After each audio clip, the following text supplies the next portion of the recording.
seating. If there is? It appears that way. Yeah, I didn't follow the to call this instructions meeting either. to order, please. Carol, you might Thank have everyone no for choice coming, but to, sitting in like the Carol. middle of That's that fine. chair. And respecting just the diamond it. distance that we set up for visitors here.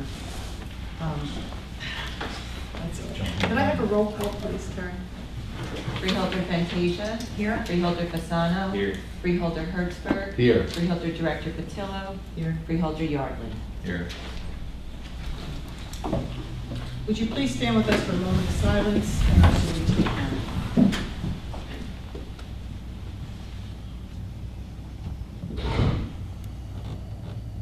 And a salute to the flag. I pledge Allegiance to the flag of the United States of America and to the republic for which it stands, one nation, under God, indivisible, with liberty and justice for all. Pursuant to the Open Public Meetings Act, Chapter 231, PL 1975, adequate notice as defined by Section 3D of Chapter 231, PL 1975 has been made by regular mail.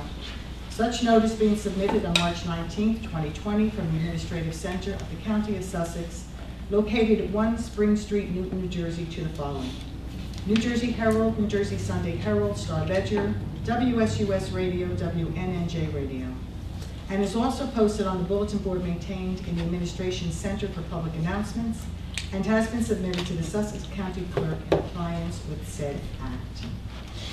Could I please have a motion for approval of our agenda this evening? So moved. Second. All in favor, please signify by saying aye. Aye. We do not have any proclamations, no public hearings, but we do have a public session open to the floor. Could I please have a motion to make open? So, second. All in favor, please signify by saying aye. Aye. Is there anyone that would like to speak? Okay, not hearing anyone, could I please have a motion to take it back to the board? I'll make the motion. Second. All in favor, please signify by saying aye. Aye. We do not have any freeholder comments or consent agenda or minutes or resignations or resolutions or awards or financial or personnel. But we do have an administrative report from our business administrator, Greg Pop. Can I interrupt that? I think that if that's imperative, then we should have it, and I'd like to have us make a motion, or at least see that we're going to move to executive session so that we can resolve those issues that we're here for. Is his report imperative to the whole group? Yes. It is? Yeah. Okay. Is there anything that would happen in executive session that would be added to your report that when we, after executive, we would come out and then you would share? That's my only question with purposes. I think you do have many important things to say, but is it something that maybe there would be an update that would be shared then publicly after executive? So my response to that is I would like to give my report, particularly for the benefit of the press that's here. Thank you for being here. Then we will go into closed session.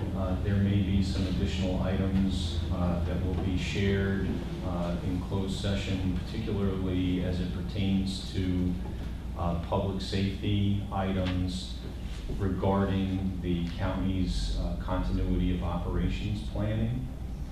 I would not anticipate that there would be any announcements immediately following this meeting, though there may be announcements forthcoming either later today or over the weekend as a result of this meeting having taken place. Is there any other questions? Okay. Thank you, Director. I first would like to say that I have been working for the last 2 weeks directly with the county's public health emergency preparedness team. That team is comprised of 4 staff members. That includes the county's health officer, who has authority over the situation at the time and could not be here this morning as a result of the activities of managing the situation. Also, there is a public health nurse who is in charge of the public health response, particularly from the nursing perspective. There is also a risk communicator who has the responsibilities of preparing the press releases that are coming out from the Division of Health and Human Services. and then also our Medical Reserve Corps coordinator. It is this team that the county depends upon in times like this. They have special training as well as experience in dealing with public health events such as the COVID-19 pandemic that we're dealing with now. That group, however, has been working for more than 6 weeks in addressing this and making sure that the appropriate infrastructure has been in place to respond to the situation that we currently find ourselves in.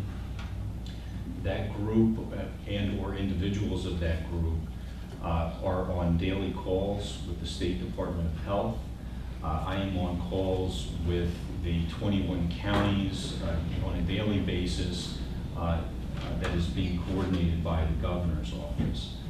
So I want to rest assure everyone that there are trained and dedicated staff to dealing specifically with the public health issues surrounding the COVID-19 situation. In addition, I'd like to recognize the department administrators who are with us today for the work that they have been doing relative to continuing to see county government services being delivered and doing so in a very responsible way given these unprecedented times that we find ourselves in. Now I'd just like to move to a more general overview of where we find ourselves. As of March 19th, a fourth COVID-19 case has been identified in Sussex County. The Hardiston resident was sent for testing on March 17th, and the County Division of Health and the patient were notified of the positive result on March 19th. The Sussex County Division of Health has been working to identify individuals who came into contact with this resident, and we are encouraging anyone that has been identified as a close contact per the Department of Health guidelines is in their home under self-quarantine and will be monitored by the County Department of Health staff. On March 9th, Governor Murphy declared a state of emergency in response to this outbreak. On March 11th, a COVID-19 declaration was made by the World Health Organization. The Centers for Disease Control recommends that there be no gathering of 50 people or more for the next 8 weeks, which is through May 3rd. All bars, restaurants, gyms, movie theaters, and casinos in New Jersey, as well as New York and Connecticut, have been ordered to close as of 8 p.m. Monday, March 16th, and will remain closed until further notice. Restaurants and bars are permitted to offer takeout and delivery. Supermarkets and pharmacies remain open. Governor Murphy has announced that New Jersey is strongly discouraging residents from making non-essential travel between 8 p.m. and 5 a.m. And starting March 18th, New Jersey 211 has been activated to assist with handling COVID-19 calls for New Jersey residents.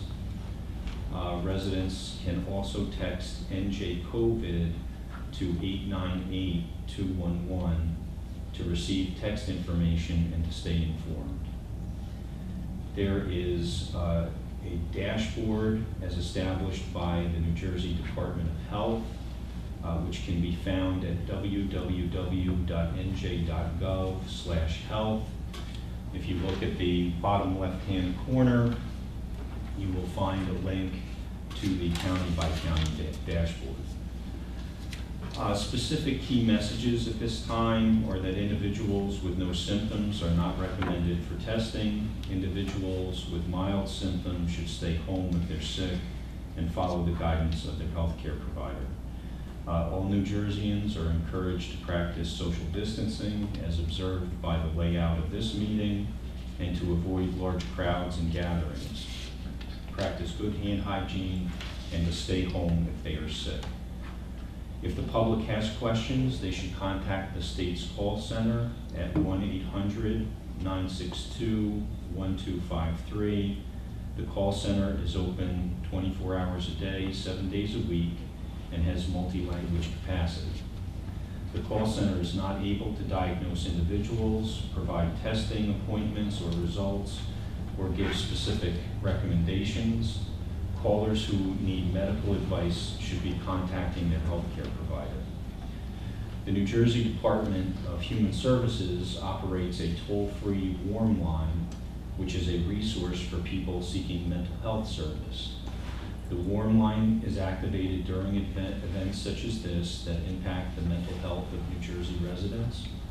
The warm line is available 24 hours a day at 877-294-4357. The warm line does not replace 911 and is not used to report emergencies. This afternoon, the county's emergency preparedness team will be having a conference call with all Sussex County mayors. I am pleased to announce that Atlantic Health's Chief Executive Officer, Brian Gragnolotti, and Newton Medical Center President Bob Adams will be on the call, providing an update on the COVID-19 situation. In addition, there will be information shared as far as a legislative update and the executive orders that have been done by the governor. I will not go into that detail now, other than to say that both houses of the state legislature have passed a variety of legislation, and Governor Murphy is expected to sign these bills into law and may be doing so right now. The governor has issued several executive orders, including Executive Order 104, which implements aggressive social distancing measures to mitigate the spread of COVID-19 in New Jersey. Executive Order 105, that implements changes to upcoming elections to further mitigate the spread of COVID-19 and ensuring that voters are able to exercise their right to vote without risking their health and safety. And Executive Order 106, which signed into law Assembly Bill 3859, which allows the governor to issue a moratorium on removing individuals from their homes pursuant to an eviction or foreclosure proceeding.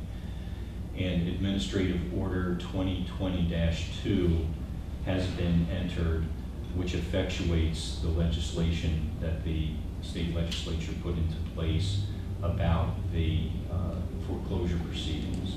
In addition, the administrative order mandates the indefinite closure of all personal care businesses which cannot comply with social distancing guidelines, including barber shops, hair salons, spas, nail and eyelash salons, tattoo parlors, and social clubs. The County Office of Emergency Management is at level 2, which is our enhanced operations. The County Office of Emergency Management continues to work with various county department heads and agency representatives, ensuring our continuity of government and operations. They are continuing to review operational plans and identify key partnerships as this situation develops. There are daily situation reports being issued by the County Office of Emergency Management and shared with municipal emergency management coordinators. And there will be additional information to follow as the County Office of Emergency Management is now at enhanced operations. And that concludes my report. Okay, thank you very much. I have a question. Greg, are we able to be on that call that happens today with the mayors? Yes, I sent out an email to the board advising you of the call. The draft agenda was just sent out prior to this meeting. The agenda is to be finalized and approved by the Department of Health and Human Services by 11:30 today. So if Carol has to excuse herself, you'll know why. And I would anticipate that the agenda will be distributed to the board as well as all mayors sometime between 11:30 and 12 o'clock today, And when is the call? What? 4 p.m. 4 p.m. Thank you. Any other questions? Yeah, I do have a question. Is there any word on the grants, our grant situation, like the grants for engineering, social service, and the dates and deadlines for filing? Has the governor talked about any of that stuff? Whether they're going to extend dates? I'm not aware at this time. Okay. Any other questions? Thank you very much. And I also want to thank everybody that's here, because I know that this has been a really difficult time trying to work through some of the issues that we have, but you're doing a great job, and I want you to know that you're really appreciated. We don't have any council report or unfinished business or new business, so I'll open it up once again to the public. Can I have a motion, please? So moved. Second. All in favor, please signify by saying aye. Aye. From the public like to speak? You're not hearing anyone, will you please bring it back? So moved. Second, please. Second. All in favor, please signify by saying aye. Aye. Okay. Before we go into executive session, I would just like to make a public statement. We realize that people are worried about the spread of the coronavirus in our county and the extraordinary actions that have been made by our government that will affect our lives. The Freeholder Board understands that these are unprecedented times that are causing fear and uncertainty in our community. The Freeholder Board is working together as a board and as a team with our professionals and staff members to overcome any obstacles and challenges that we face during this health crisis. The county will be activating a call center to address concerns of the public. And for more information about the call center, please check our website at sussex.newjersey.us. Thank you. Terry, executive session. Whereas the subject matters about to be discussed may be excluded from the public portion of the meeting, by resolution, the Board of Chosen Freeholders, as an exception to the Open Public Meetings Act pursuant to NJSA 10:4-12B, and whereas it appears necessary for the Board of Chosen Freeholders to discuss such matters in executive session, now therefore be it resolved that the Board of Chosen Freeholders of the County of Sussex, in accordance with the provisions of NJSA 10:4-12B and NJSA 10:4-13, that the Board at this time enter into an executive session from which the public shall be excluded, and be it further resolved that the general nature of the subject to be discussed relates to the following item as authorized by NJSA 10:4-12B as designated. Item number 8, matters relating to, number 7, matters relating to litigation, negotiations, and the attorney, I'm reading the wrong line. It is matters relating to employment relationship, essential county operations. Be it further resolved that the deliberations conducted in closed session may be disclosed to the public upon the determination of the Sussex County Board of Chosen Freeholders or provided by law that the public interest will no longer be served by such confidentiality. And be it further resolved that upon the completion of the business for which the board has entered into the executive session, the board will we reconvene in open session?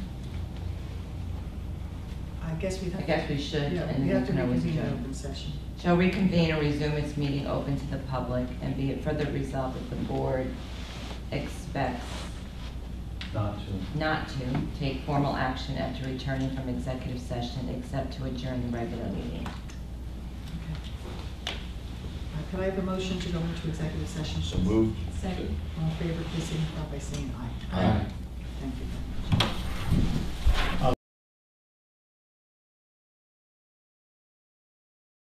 Central County operations, according to a legal opinion that we have received at the Herald, is not sufficient. And in talking with county council and with you earlier, there was going to be a separate explanation for the public as to what that actually means. So I guess this is the time to raise that objection and hear It is the explanation. Thank you. Go ahead. Sure. Let me start by, and I would like to supplement both the record and the notice that we sent of this emergency meeting. And I would first say that we have to be aware that the context of the meeting and that the meeting arises in the context of 5 different declared state of emergencies that Greg pretty much covered, starting with Executive Order 103 on March the 9th, another one on March 16, another one on March 19, a New Jersey OEM emergent order of March 17, and another one of their orders on March, it looks like the 19th. So with those declarations of emergency, I want to be clear that we're proceeding under the emergency part of the Open Public Meetings Act, specifically NJSA 10:4-9, which essentially, it does require, by the way, an affirmative vote of 3/4 of the members of this board, meaning 4 out of the 5 that are here, and we will do that. This section of OPA provides that in matters of urgency and importance, where there would be a delay that could harm the public interest, that we're provided to have these emergency meetings, they have to be limited to the subject and the topics of the emergencies. And they provide that we do send a notice to the press, which was done, and the public, which was done yesterday.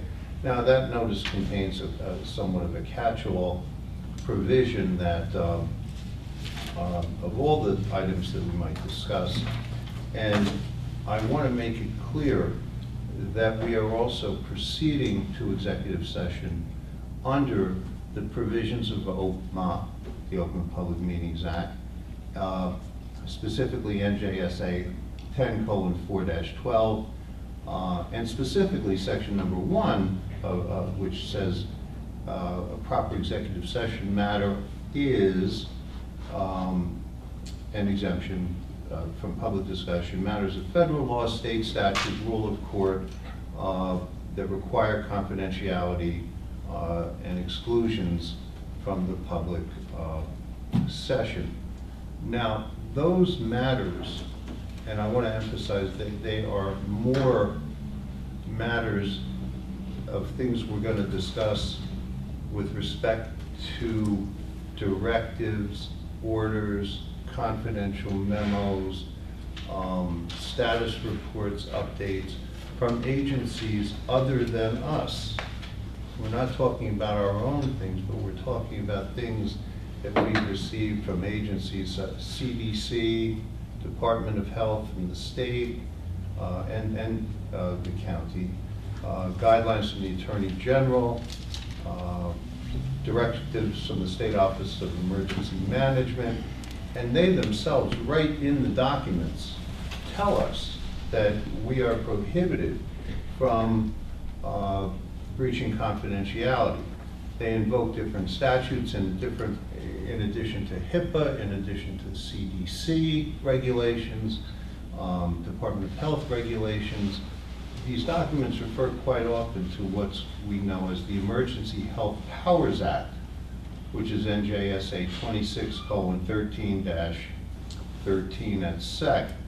And it says, and I'm just going to read from a memo from the Department of Health dated March 18, 2020, which is very similar to this entire stack that I have here. But they say, does the state, in their own memo to us, that this, and I'm quoting it, this email and any attachments are confidential, not public documents, not subject to OPRA under the Open Public Records Act, and may only be used or disclosed in accordance with the Emergency Health Powers Act, specifically the statute I just mentioned, as approved by the New Jersey Attorney General and Commissioner of Health.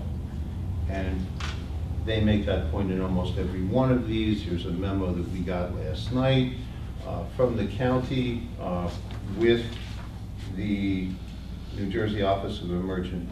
Kevin, not to cut you off. Does that answer your question? Yeah. Because we have business to do, and I don't want to waste time. No, that's fine, I was done. Okay.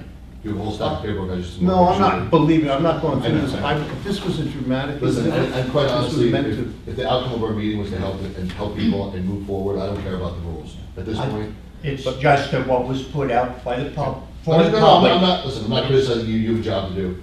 We just want to get to our job, that's all. Yeah. One sentence summation.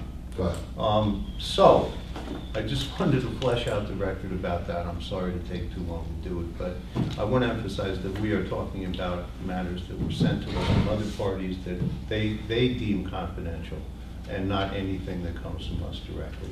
We have issued our own press releases and will continue to do that. So thank you. Thank you. For bearing with me. I wanted Good to- explanation, Kevin, I appreciate it. Thank you, Bruce. We took I have a- a question before we go in. Sure. So, any pertinent information regarding the virus and the situation that, if that is discussed in executive session, would be made public, is that correct? What was that one word, regarding what? You said? Regarding the COVID-19. Okay. Okay. That, such as statistical data or number of cases, will that be made public or not? Well, Or is that an issue for the meeting? that's an issue for the meeting, but I mean, Greg just made a lot of local county information public as he's able to do. We are really bound by the, the directives and, the other agency directives to what they say they deem as confidential. So that's where the line is. Any information in regards to that will follow the guidelines of the CDC and the State Health Department? Right, and the Attorney General and all the other Okay. agencies that I mentioned. Yeah, I would just like to say that the Health Division of Nurses has been making everything public as they get the Yes. information. So as soon as they get the information, they're writing a press release, it's going out to the paper, and it's being made public. I only bring that up is because unfortunately there's a lot of stuff on Facebook Oh, that goes around, and we're having a meeting, and I wanted clarification on that so that if people say there's a secret meeting, which this is a public meeting, with freeholders and information is not there, we have the press here, Herb, and it is public. That's a good point you made, and I believe that the state AG's office put a new directive out because certain public officials were putting out information they shouldn't have been. And I believe the state came out with regulations so that that confidential information would get funneled through the OEMs and then put out correctly. If I can say something, the public is also frequently asking on social media platforms things that we know full well could never be released, and I think they know as well. I think it's just a fear-based reaction. They'll say things like, where does this person live? What is their address? Where do they work? These are obviously things that could never in any way be released. My question is, from a public standpoint, some of the information we receive from other counties that are released publicly may say, for instance, a 60-year-old woman who traveled recently to Italy, we'll have things of that nature. It seems that ours really just say, a case. So my question is, where is, for the public's purpose, where is that line and how much information is permissible under these circumstances to be released? Our guidance has been updated to include the information that you had just said. Okay. As I stated earlier, the most recent case as of March 19th is a Hardiston resident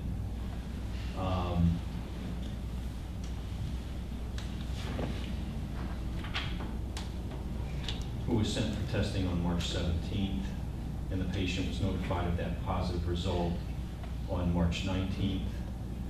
The Division of Health has been doing the necessary investigation relative to close contacts, and those easy for me to say, those close contacts have been provided pursuant to the guidance of the Department of Health that they remain under self-quarantine and be monitored by the Department of Health staff.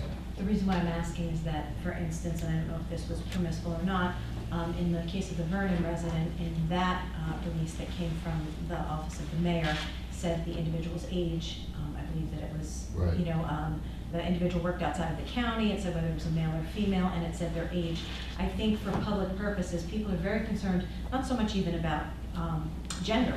They're concerned about age, because this seems to be age specific by way of severity. So my question is, can we release age? And, are we able to say, this person traveled, or that, something like that? is that permissible? So that's my, you know, and maybe we don't have the answer right here sitting in this room. Well, that's one of but the I've read that in questions. other counties, that they are sharing that. And we ourselves, as a board, we don't have that information, so I'm unsure about that.